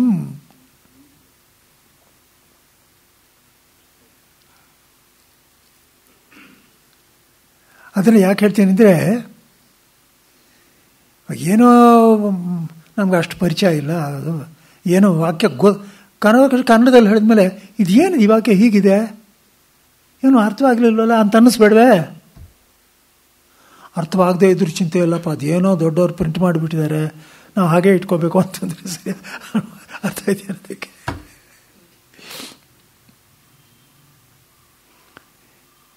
ಇದರಲ್ಲೇ ಇಷ್ಟಿದೆಯಲ್ಲ, ಇನ್ನು ದೊಡ್ಡ ದೊಡ್ಡ ವಿಷಯಗಳು ಎಷ್ಟೊಂದಿದೆ. ಆವರಣ ಶಕ್ತಿ, ವಿಕ್ಷೇಪ ಶಕ್ತಿನಂತೆ, ಮಾಯಾವಿದ್ಯಾ ಪರ್ಯಾಯವಂತೆ, ಅವಿದ್ಯಾ ಭಾವವಂತೆ, ಏನೇನೋ ಮಾತಾಡ್ತಾರೆ. ಗೊತ್ತಾಯ್ತಾ? ಅದನ್ನೆಲ್ಲ ಏನು ಮಾಡಬೇಕು? ಅನುಪಲಬ್ಧಿ ಪ್ರಮಾಣ ಅಂತ ಹೇಳ್ತಾರೆ. ಅನುಪಲಬ್ಧಿ ಪ್ರಮಾಣ ಅಂದರೆ ಏನು ಗೊತ್ತೇನೋ? ಇಲ್ಲಿ ಹುಲಿ ಇದೆಯಾ ಅಂದರೆ ಇಲ್ಲ ಅಂತ ಗೊತ್ತಾಗೋದು. ಇಲ್ಲಿ ಹುಲಿ ಇಲ್ಲ ಅನ್ನೋದು ಕೂಡ ಒಂದು ಜ್ಞಾನವೇ ತಾನೆ. ಜ್ಞಾನ ಬಂತು ಅಂದರೆ ಅದೊಂದು ಪ್ರಮಾಣ ಇದ್ದೇ ಇರಬೇಕು. ಅದನ್ನು ಅನುಪಲಬ್ಧಿ ಅಂತೀವಿ. ಗೊತ್ತಾಯ್ತಾ ನಿಮಗೆ? ಅಲ್ರಿ, ವಿಷಯನೇ ಇಲ್ಲದೆ ವಿಷಯದ ಜ್ಞಾನ ಉಂಟಾಗೋದಿಲ್ಲ. ಇಲ್ಲಿ ವಿಷಯನೇ ಇಲ್ವಲ್ಲ, ಏನು ಜ್ಞಾನ ಉಂಟಾಗೋದು? ಅದಿಲ್ಲ ಅನ್ನೋದೊಂದು ಜ್ಞಾನವೇ? ಹೋಗಲಿ, ಇಲ್ಲಿ ಹುಲಿ ಇದೆಯಾ ಅಂತ ನಾನು ಕೇಳಿದ್ಮೇಲೆ ತಾನೇ ನೀವಿಲ್ಲ ಅಂತ ಹೇಳಿದ್ದು. ಇಲ್ಲಾದ್ರೂ ಒಳಗಡೆ ಬಂದ ಕೂಡಲೇ ಇಲ್ಲೊಂದು ಹುಲಿ ಇಲ್ಲ, ಇಲ್ಲೊಂದು ಚಿರತೆ ಇಲ್ಲ, ಇಲ್ಲೊಂದು ಸಿಂಹ ಇಲ್ಲ ಅಂತ ಗೊತ್ತಾಗ್ತಾ ಹೋಗುತ್ತಾ? ಒಳಗಡೆ ಬಂದ ಕೂಡಲೇ ಅಲ್ಲಿಗೆ ಹುಲಿ ಇಲ್ಲ ಅನ್ನೋದೇ ಒಂದು ಪ್ರಮೇಯವಂತೆ, ಅದನ್ನು ನೀವು ತಿಳ್ಕೊಂಡಂತೆ. ಅಸಂಬದ್ಧ ಪ್ರಲಾಪ ಹೋಗ್ತಾನೆ ಇದು. ಹೋದ್ರು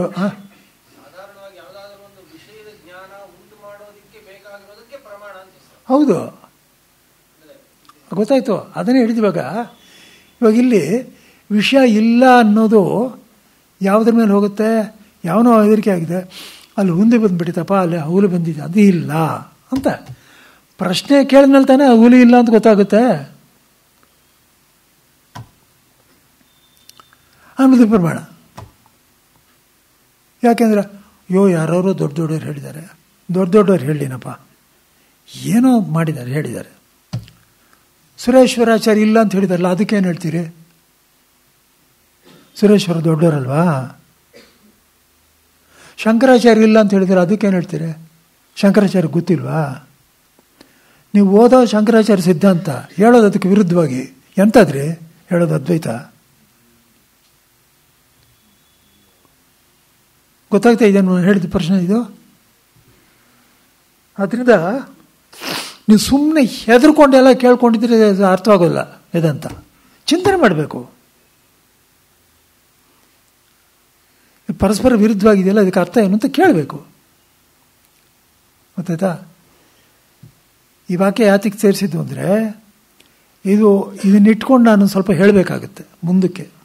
ಅದಕ್ಕೋಸ್ಕರ ಏನಾಗಿದೆ ಅಂದರೆ, ಅವನಿಗೆ ಅಲ್ಲಿಯವರೆಗೆ ತಡ ಎಂದು ವಿಳಂಬ ಏನೋಡು ತೆಗೆದುಕೊಳ್ಳಲು. ಏಕೆಂದರೆ ಸದಾತ್ಮತತ್ವವನ್ನು ಅರಿತುಕೊಳ್ಳದೆ ಒಂದು ಸಲ ಸದ್ಬ್ರಹ್ಮ ಬುದ್ಧಿಯನ್ನು ಮಾಡಿ ಮಾತ್ರ ಮೋಕ್ಷವಾಗಬೇಕಾಗುವುದು.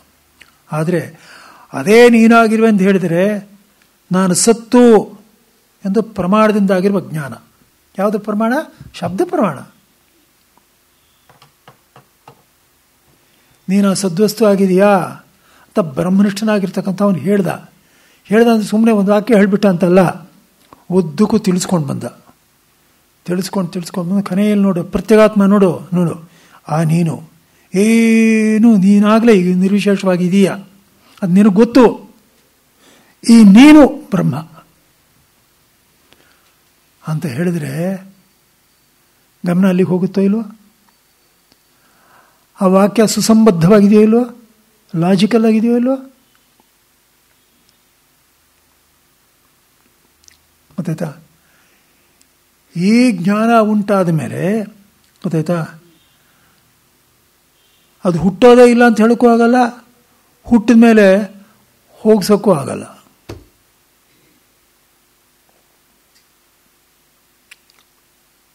ಗೊತ್ತಾಯ್ತಲ್ವ? ನೋಡಿ,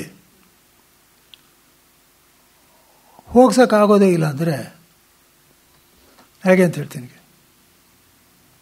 ಇವಾಗ ನಿಮಗೆ ಜಾಗ್ರತ್ನಲ್ಲಾಗುವ ಅನುಭವಗಳು, ಸ್ವಪ್ನದಲ್ಲಾಗುವ ಅನುಭವಗಳು ನಷ್ಟವಾಗಬಹುದು. ಹಾಗೇ ಆಗುತ್ತೆ, ಎಲ್ಲ ಜ್ಞಾಪಕ ಇರೋಲ್ಲ. ಗೊತ್ತಾಯ್ತಾ? ನಿಮಗೆ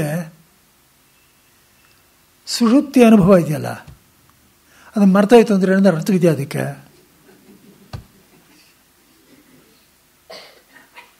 ಅರ್ಥವಿದೆಯೇನ್ರಿ? ವಾಕ್ಯಕ್ಕೆ ಅರ್ಥವಿಲ್ಲ.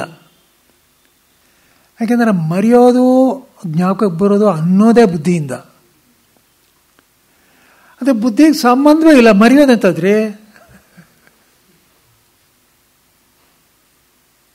ಗೊತ್ತಾಯ್ತಾ?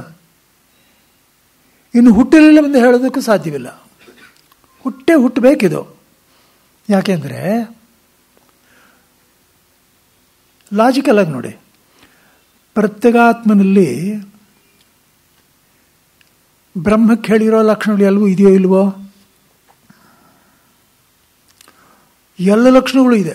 ಒಂದೇ ಒಂದೊಂದರ ದೇಹದ ಒಳಗೆ ನನಗನುವು ಬರ್ತಾ ಇದೆ. ಇದು ಒಂದು ಪಾಯಿಂಟು. ಬ್ರಹ್ಮ ಎಲ್ಲೆಲ್ಲೂ ಇದೆ. ಆ ವ್ಯತ್ಯಾಸ ಇದೆ. ಆ ವ್ಯತ್ಯಾಸ ಇದ್ದರೂ ನಾನು ಇನ್ನೊಂದು ಸ್ವಲ್ಪ ಯೋಚನೆ ಮಾಡಿದ್ರೆ ಗೊತ್ತಾಗುತ್ತೆ. ಅಂದರೆ ಅರೇ, ಇಲ್ಲಿರೋ ಪ್ರತ್ಯೇಗಾತ್ಮ ನಾನು ಬ್ರಹ್ಮ ಅಂತ ಹೇಳಿದ್ರೆ, ಈ ಪ್ರತ್ಯೇಗಾತ್ಮನಲ್ಲಾದರೂ ಕೊನೆ ವ್ಯತ್ಯಾಸ ಇದ್ದರೆ ಏನೋ ತಕರಾರು. ಎಲ್ಲರಲ್ಲಿರೋದು ಪ್ರತ್ಯೇಗಾತ್ಮ ಒಂದೇ ನಮಗೆ ಗೊತ್ತಿಲ್ವೇ? ಈಗಾಗಲೇ ಶಾಸ್ತ್ರ ಹೇಳಬೇಕಾಗಿಲ್ಲ, ನಮ್ಮ ಅನುಭವದಲ್ಲೇ ಎಲ್ಲರ ಹೃದಯದಲ್ಲಿರೋ ಪ್ರತ್ಯೇಗಾತ್ಮ ಒಂದೇ ಅಂತ ಗೊತ್ತಿದೆಯೋ ಇಲ್ವೋ? ಈಗಾಗಲೇ ಸ್ಪಷ್ಟವಾಯ್ತಾ ನಿಮಗೆ?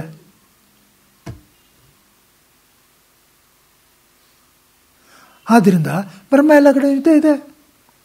ನಾನು ಸುಮ್ಮನೆ ಇಲ್ಲಿವರೆಗೂ ಆ ಕಡೆ ಗಮನ ಕೊಟ್ಟಿರಲಿಲ್ಲ, ಅದಕ್ಕೋಸ್ಕರ ಹೀಗಿದ್ದೆ ಅಷ್ಟೆ. ಗೊತ್ತಾಗೋಯ್ತು ಇವಾಗ.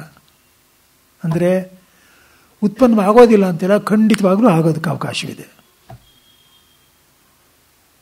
ಗೊತ್ತಾಯ್ತಾ? ಏಕೆಂದರೆ ಎಲ್ಲ ಉಪನಿಷತ್ತುಗಳು ಇದರಲ್ಲೇ ತಾತ್ಪರ್ಯವನ್ನು ಇಟ್ಟು ಮುಗಿದಿವೆ. ಶ್ರುತಿಯಲ್ಲಿ ಎಲ್ಲ ಉಪನಿಷತ್ತು ಹೇಳುತ್ತಲ್ಲ, ಒಂದು ಹೇಳದೇ ಇಲ್ಲ. ಗೊತ್ತಾಯ್ತಾ? ತತ್ವಮಸಿ, ಅಹಂ ಬ್ರಹ್ಮಾಸ್ಮಿ, ಅಯಮಾತ್ಮ ಬ್ರಹ್ಮ, ಪ್ರಜ್ಞಾನಂ ಬ್ರಹ್ಮ, ಎಲ್ಲ ಅದೇ, ಎಲ್ಲ ಇದೆ. ಅಹಂ ಬ್ರಹ್ಮಾಸ್ಮಿ ಅಂದರೆ ಅಹಂ ಅನ್ನೋ ನಿಮ್ಮ ಪ್ರತ್ಯೇಗಾತ್ಮ, ತ್ವಮಸಿ ಅಂದರೆ ಇದು ಪ್ರತ್ಯೇಗಾತ್ಮ, ಪ್ರಜ್ಞಾನಂ ಅಂದರೆ ಅದು, ಅಯಮಾತ್ಮ ಅಂದರೆ ಅದು ಅದೇ. ಎಲ್ಲ ಉಪನಿಷತ್ತುಗಳು ಅದನ್ನೇ ಹೇಳಿದೆಯಲ್ಲ.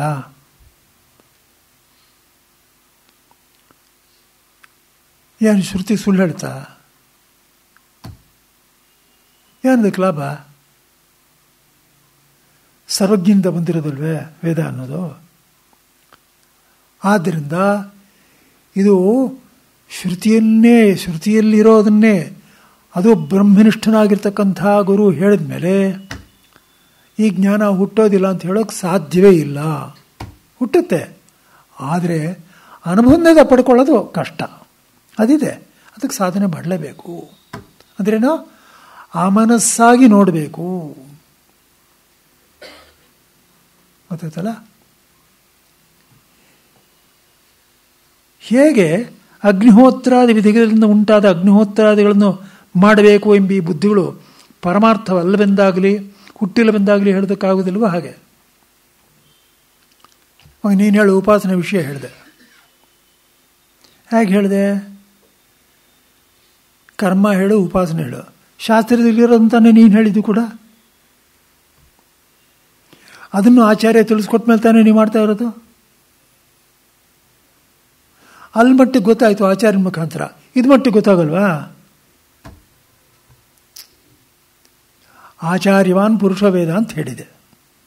ಯಾವುದಕ್ಕೆ? ವೇದಾಂತಕ್ಕೆ.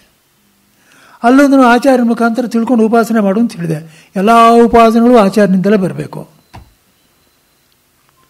ಅಲ್ಲೂ ಆಚಾರ್ಯನ ಹೇಳಿದೆ, ಅಲ್ಲಿ ನೀನು ತಿಳ್ಕೊತಾ ಇದ್ಯಾ? ಇಲ್ಲೂ ಆಚಾರ್ಯನ ಅದೇ ತಿಳ್ಕೊ, ಇದನ್ನು ಹೀಗೆ ತಿಳ್ಕೊ ಅಷ್ಟೇ.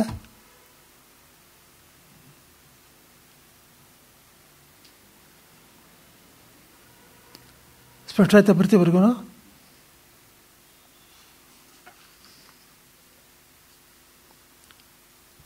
ನೋಡಿ, ಇನ್ನೊಂದು ಪ್ರಶ್ನೆ ಕೇಳಿದೇನೆಂದರೆ, ಸದಾತ್ಮನಾಗಿಯೇ ಇದ್ದುಕೊಂಡು ತನ್ನನ್ನು ತಾನು ಹೇಗೆ ಅರಿತುಕೊಳ್ಳದೆ ಇದ್ದಾನೋ ಅಂತ ಪ್ರಶ್ನೆ. ನೀವೇನು ಹೇಳಿದ್ರಿ? ಈ ಪ್ರತ್ಯೇಗಾತ್ಮನ ಈಗಾಗಲೇ ಬ್ರಹ್ಮ ಅಂತ ಹೇಳಿದ್ರಲ್ರಿ ನೀವು. ಈಗಾಗಲೇ ಬ್ರಹ್ಮ ಅಂತ ಹೇಳಿಬಿಡ್ತಾರೆ. ಅದು ಬ್ರಹ್ಮ, ಅದಕ್ಕೆ ಅದೇ ಏನು ಅಂತ ಅದಕ್ಕೆ ಗೊತ್ತಿಲ್ವಾ?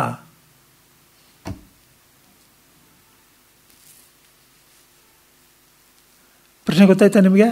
ಪ್ರತಿಯೊಬ್ಬರಿಗೂ ಬರ್ತಾ ಅರ್ಥವಾಯ್ತಾ ಇದೆಯೋ? ಈಗಾಗಲೇ ಬ್ರಹ್ಮ ಅಂತ ಹೇಳಿದೆ.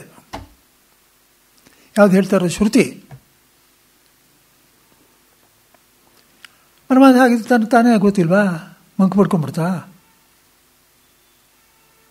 ಬೇರೆ ಬೇರೆ ಮಂತ್ರಗಳು ಅದೇ ಹೇಳುತ್ತೆ. ತದಾತ್ಮಾನಮೇ ಭಾವೇದ ಅಹಂ ಬ್ರಹ್ಮಾಸ್ಮಿತಿ ಅನ್ನುತ್ತೆ.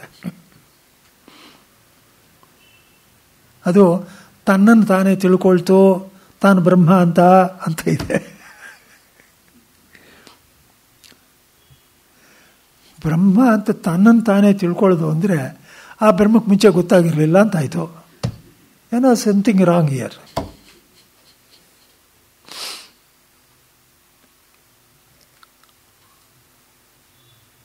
ಪ್ರಶ್ನೆ ಅರ್ಥ ಆಯ್ತಾ ಪ್ರತಿಯೊಬ್ಬರಿಗೂ? ಏನಪ್ಪ ಎಲ್ಲರೂ ಕ್ಲಿಯರ್ ಆಗಿ ಗೊತ್ತಾಯ್ತಾ ಪ್ರಶ್ನೆ? ಹೇಳ್ತಾರೆ, ಅಪ್ಪ ಬ್ರಹ್ಮ ಆಗಿದ್ರೂ ಗೊತ್ತಿರಲ್ಲಯ್ಯ. ಇದಕ್ಕೆಲ್ಲ ದೃಷ್ಟಾಂತಗಳು ಬೇಕಾದಷ್ಟು ಕೊಡ್ತಾರೆ. ಯಾವನೋ ಒಬ್ಬ ಇದ್ದ, ಅವರಪ್ಪ ಪಾಪ ಕಷ್ಟಪಟ್ಟು ಸಂಪಾದನೆ ಮಾಡಿ ಎಲ್ಲ ಇಡ್ತಾ ಇದ್ದಾನೆ. ಇವನು ಶುದ್ಧ ಪೋಲಿ ಬಿಡಿ ಮಗ, ಇಸ್ಪೀಟ್ ಆಡ್ಕೊಂಡು ಸಿಗರೇಟ್ಸ್ ಎತ್ಕೊಂಡು ಎಲ್ಲ ಹಾಳು ಮಾಡ್ತಾ ಇದ್ದಾನೆ. ಏನು ಮಾಡೋದು ಗೊತ್ತಾಗಲಿಲ್ಲ. ಸಾಯೋ ಕಾಲ ಬಂತು. ಅವನು ಹೇಳ್ದ, ಅಪ್ಪ ನನಗೊಂದು ಮಾತು ಕೊಡು, ಇವನು ಸಾಯೋ ಕಾಲ ಬಂತು, ನೀ ಎಲ್ಲ ಏನು ಹಾಳಾದರೂ ಹಾಳು ಮಾಡ್ಕೋ, ಈ ಮನೆ ಅಂತೂ ಆಡ್ಬಿಡಬಾರ್ದು, ಈ ಮನೆಯಲ್ಲಿ ನೀನೇ ಇರಬೇಕು ಅಂತ ಹೇಳ್ಬಿಟ್ಟ. ಏನೋ ಅಷ್ಟು ಮಟ್ಟಿಗೆ ಭಕ್ತಿ ಇತ್ತು ಅಪ್ಪನ ವಿಚಾರದಲ್ಲಿ. ಎಲ್ಲ ಅವನು ಹೇಳ್ದಾಗೇನೆ ಹಾಳು ಮಾಡ್ದ, ಮನೆ ಬಿಡಲಿಲ್ಲ.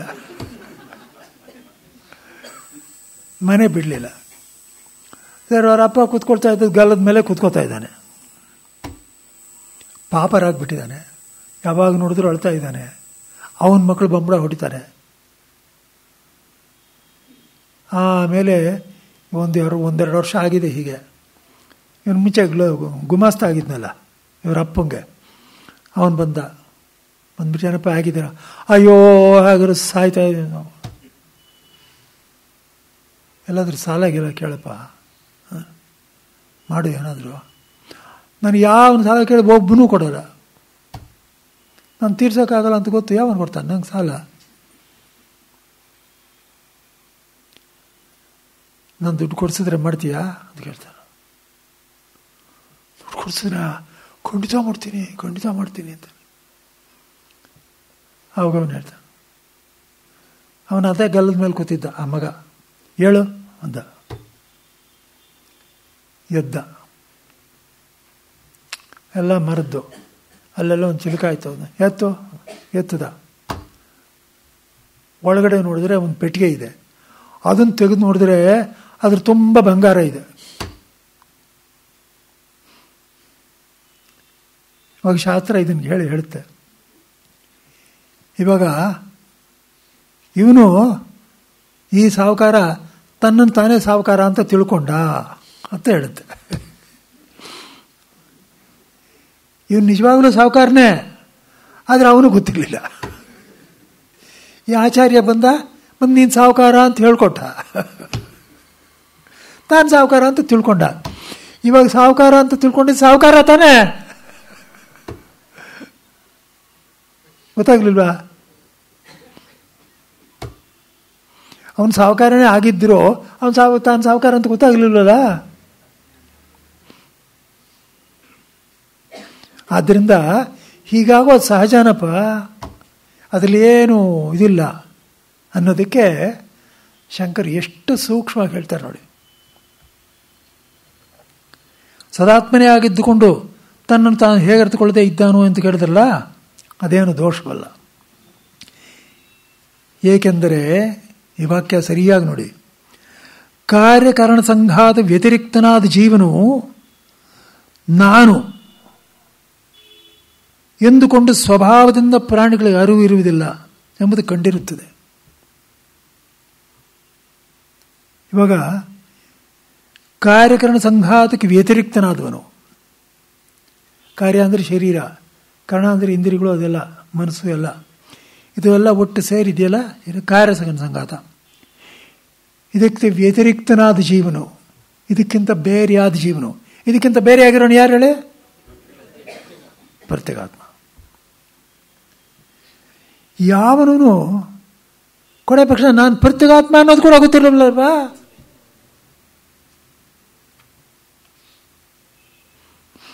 ಪಾಯಿಂಟ್ ಗೊತ್ತಾಯ್ತಾ ನಿಮಗೆ? ಪ್ರತಿಯೊಬ್ಬರು ಸ್ಪಷ್ಟವಾಯ್ತಾ? ತಾನು ಪ್ರತ್ಯೇಗಾತ್ಮ ಅಂತ ತಿಳ್ಕೊಂಡ್ರೆ ಅಷ್ಟು ತಿಳ್ಕೊಂಡ್ರೂ ಕೂಡ ಎಷ್ಟೋ ಮುಂದಕ್ಕೆ ಹೋಗ್ಬೋದು. ಇದು ನಾನ್ ಸೆನ್ಸ್. ಇದು ಇವಾಗ ರಾಗದ್ವೇಷಗಳು ಬಂದ್ಬಿಟ್ರೆ ಏನು ದ್ವೇಷ, ಏನೋ ಒಂದು ಘಟನೆ ನಡೀತೆ, ಭದ್ರ ಇಟ್ಕೊಂಡ್ಬಿಡ್ತಾರೆ, ಆಗೋಯ್ತದು. ಆಮೇಲೆ ಅದನ್ನೇನು ಕಲ್ಸಲ್ಲ. ಗೊತ್ತಾಯ್ತಾ? ಎಂತಾದ್ರಿ ಅವನು ಸಾಯ್ತಾನೆ, ನೀನು ಸಾಯ್ತೀಯ. ಏನು ಜ್ಞಾಪಕ ಇಟ್ಕೊಂಡಿರೋದು ನೀನು? ಅಲ್ಲಿಗೆ ನಾನು ಸಾಯೋನಲ್ಲ, ಇದಕ್ಕಿಂತ ಬೇರೆ ಅಂತ ತಿಳ್ಕೊಂಡ್ರೆ ಒಂದು ಸ್ವಲ್ಪ ವಿವೇಕ ಬರುತ್ತೋ ಇಲ್ವೋ? ಅದನ್ನು ಕೂಡ ಯಾರು ತಿಳ್ಕೊಂಡಿಲ್ಲ. ಇನ್ನು ಆ ಪ್ರತ್ಯೇಗಾತ್ಮನೇ ತಾನು ಅಂತಂತ ತಿಳ್ಕೊಳ್ಳಿಲ್ಲ ಅಂದರೆ ಆಶ್ಚರ್ಯ ಏನಿದೆ? ಸ್ವಾಭಾವಿಕ ಇರೋದಿದು. ನೀನು ಪ್ರತ್ಯೇಗಾತ್ಮನೇ ಆಗಿದ್ರೂ ನೀನು ಪ್ರತ್ಯೇಗಾತ್ಮ ಅಂತ ತಿಳ್ಕೊಳ್ತಾ ಇಲ್ವಲ್ಲ? ಹಾಗೇನೆ ನೀನು ಬ್ರಹ್ಮವೇ ಆಗಿದ್ರು ಬ್ರಹ್ಮ ಅಂತ ತಿಳ್ಕೊಳ್ತಾ ಇಲ್ಲ.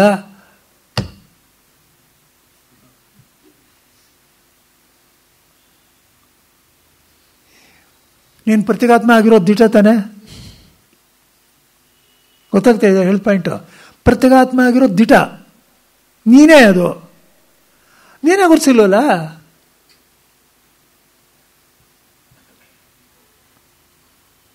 ಅರ್ಥವಾಗ್ತಾ ಇದೆಯಾ?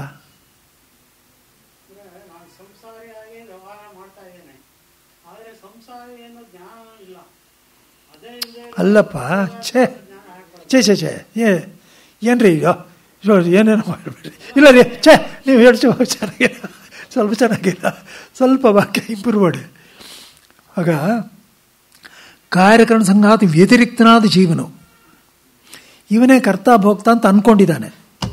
ಇರಲಿ, ಅದು ಸರಿಯೇ ಅಂತ ಅಂದ್ಕೊಂಡಿದ್ದಾನೆ. ಆದರೆ ಪ್ರತ್ಯೇಗಾತ್ಮನ ತಾನು ಅನ್ನೋದನ್ನು ತಿಳ್ಕೊಂಡಿಲ್ಲ, ಯಾವನೂ ತಿಳ್ಕೊಂಡಿರಲ್ಲ. ಏನೋ ಶಂಕರ್ ಹೇಳಿಕೊಟ್ಟಿದ್ದರಿಂದ ಪ್ರತ್ಯೇಗಾತ್ಮ ಅಂತ ನಾನು ಹುಡ್ಕೋತಾ ಇದ್ದೀನಿ. ಗೊತ್ತಾಯ್ತಾ? ಇಲ್ಲಿ ಅದರ ಪ್ರತ್ಯೇಗಾತ್ಮ ವಿಚಾರ ಯಾರು ಗೊತ್ತು? ಯಾವನೂ ಮಾತಾಡಲ್ಲ, ಪಂಡಿತರೇ ಮಾತಾಡಿಲ್ಲ. ಈ ನಮ್ಮಂತ ಅವ್ರ ಗತಿ ಏನು?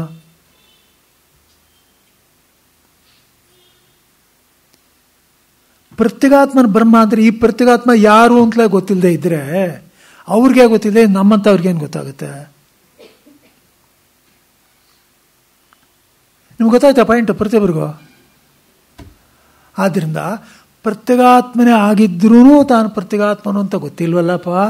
ಹಾಗೇನೆ ನೀನು ಬ್ರಹ್ಮವೇ, ಈ ಪ್ರತ್ಯೇಗಾತ್ಮನು ಬ್ರಹ್ಮವೇ ಅಂತ ಹೇಳಿದ್ರೆ ನಂಗೆ ಗೊತ್ತಿಲ್ಲ. ಇವಾಗ ಹೇಳ್ತೀನಿ ತಿಳ್ಕೊ. ನೀನು ಪ್ರತ್ಯೇಗಾತ್ಮ ಅಂತ ತಿಳಿಸ್ಕೊಟ್ಟಿದ್ದು ಶಂಕರ್ ತಿಳಿಸಿದ್ದಕ್ಕೆ ತಾನೇ ನಮಗೆ ಗೊತ್ತಾಗಿದ್ದು. ಗೊತ್ತಾಯ್ತಾ? ಆದ್ದರಿಂದ ಹೀಗಿರುವಲ್ಲಿ ಹೇಳ್ತಕ್ಕದ್ದೇನು, ಹೀಗೆ ಕಾರ್ಯಕರಣ ಸಂಘಾತಕ್ಕಿಂತ ಬೇರೆಯಾದ ನಾನಂಬ ವಿಜ್ಞಾನವಿದ್ದರೆ ಅವರಿಗೆ ಕರ್ತೃತ್ವ ಮುಂತಾದರ ಅರಿವು ಹೇಗೆ ಸಂಭವಿಸಿತು? ನಾನು ನಿಜವಾಗ್ಲೂ ಇದಕ್ಕಿಂತ ಬೇರೆ, ನಾನು ಬ್ರಹ್ಮವೇ ಅಂತಂತ ತಿಳ್ಕೊಂಡ್ಬಿಟ್ಟ ಮೇಲೆ ಗೊತ್ತಾಯ್ತಾ, ಅವನು ಕರ್ತೃತ್ವ ಮುಂತಾದ ಹೇಗೆ ಅರಿವು ಸಂಭವಿಸಿತು? ಇವಾಗ ಕರ್ತೃತ್ವ ಅನ್ನೋದು ಯಾತಕ್ಕೆ ಸಂಭವಿಸ್ತಾ ಇದೆ? ಕಾರ್ಯಕರಣ ಸಂಘಾತಕ್ಕಿಂತ ಬೇರೆ ನಾನು ಅಂತಂದಾಗ ಕರ್ತೃತ್ವ ನಂದು ಅಂತ ಅವನೇನು ತಿಳ್ಕೊಂಡಿಲ್ಲ. ಈ ಶರೀರವನ್ನು ಇಟ್ಕೊಂಡೇ ಕರ್ತ ಅಂತ ತಿಳ್ಕೊಳ್ತಾ ಇದ್ದಾನೆ. ಗೊತ್ತಾಯ್ತಾ?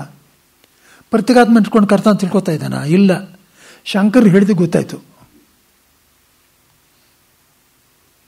ಗೊತ್ತಾಯ್ತಾ? ಆದರೆ ಈಗ ಈ ಪ್ರತ್ಯೇಗಾತ್ಮನು ತಾನು ಬ್ರಹ್ಮವಂತತೆ ವಿಜ್ಞಾನವಿದ್ದರೆ ಕರ್ತೃತ್ವ ಹೇಗೆ ಬರುತ್ತೆ? ಬರೋದೇ ಇಲ್ಲ. ಗೊತ್ತಾಯ್ತಾ? ಆದ್ದರಿಂದ ಇದು ಬ್ರಹ್ಮಜ್ಞಾನ ಇಲ್ಲ, ಕರ್ತೃತ್ವ ಇದೆ ಅಂದರೆ ಅಜ್ಞಾನ ಇದೆ ಅನ್ನೋದು ಸ್ಪಷ್ಟವಾಯಿತು. ಅದರಂತೆ ಆ ಶ್ವೇತಕೇತುವಿಗೂ ದೇಹಾದಿಗಳಲ್ಲಿ ತಾನು ಬುದ್ಧಿ ಇದ್ದದ್ದರಿಂದ ಸದಾತ್ಮನ ಅರಿವು ಇಲ್ಲದೆ ಇರಬಹುದಾಗಿದೆ. ಆದ್ದರಿಂದ ಈ ತತ್ವಮಸಿ ಎಂಬ ವಾಕ್ಯವು ವಿಕಾರವು ಅನೃತವು ಅಧಿಕೃತಾನ್ಬ ಜೀವಾತ್ಮ ಜ್ಞಾನವನ್ನು ಕಳೆತಕ್ಕದ್ದೇ ಆಗಿದೆ. ತತ್ವಮಸಿ ವಾಕ್ಯದ ಏನಾಯಿತು ಏನಂದರೆ, ನಾನು ಈ ಜೀವನಲ್ಲ ಅನೃತ ಬದಲಾಯಿಸ್ತಾ ಇದ್ದಾನೆ, ಸಾಯ್ತಾ ಇದ್ದಾನೆ, ಮತ್ತು ವಿಕಾರ ಇವನು ನಾನು ಕರ್ತ ಆತು ಇದು ಅಂದ್ಕೊಂಡಿದ್ದಲ್ಲ ಪೂರ್ತಿ ನಾಶ ಮಾಡುತ್ತೆ. ಗೊತ್ತಾಯ್ತಲ್ಲ? ಗೊತ್ತಾಗೋವರೆಗೆ ಯಾವ ಬ್ರಹ್ಮಕ್ಕೆ ಗೊತ್ತಾಗಿಲ್ವೋ ಅದೇ ಬ್ರಹ್ಮಕ್ಕೇನೆ ಪ್ರತ್ಯೇಗಾತ್ಮನು. ಹೌದು, ಅದೇ ಇದೆಲ್ಲ ತುಂಬ ದೊಡ್ಡದು ಚರ್ಚೆ. ಅದನ್ನು ನೋಡೋ ಅವಕಾಶವಾದರೆ ನಾಳೆ ಇನ್ನೊಂದು ಸ್ವಲ್ಪ ಹೇಳ್ತೀನಿ. ಮತ್ತು ಇವಾಗ ಇಲ್ಲಿ ನಿಲ್ಲಿಸ್ಕೊಳ ಹೇಳಿ. ಶ್ರುತಿ ಸ್ಮೃತಿ ಪುರಾಣಾನಾಂ ಆಲಯಂ ಕರುಣಾಲಯಂ ನಮಾಮಿ ಭಗವತ್ಪಾದ ಶಂಕರಂ ಲೋಕಶಂಕರಂ ಶಂಕರಂ ಶಂಕರಾಚಾರ್ಯ ಕೇಶವಂ ಬಾದರಾಯಣಂ ಸೂತ್ರಭಾಷ್ಯಕೃತೌ ಭಗವಂತೌ ಪುನಃ ಪುನಃ ಈಶ್ವರೋ ಗುರುರಾತ್ಮೇತಿ ಮೂರ್ತಿಭೇದವಿಭಾಗಿನೇ ವ್ಯೋಮವದ್ವ್ಯಾಪ್ತದೇಹ ದಕ್ಷಿಣಾಮೂರ್ತಯೇ ನಮಃ.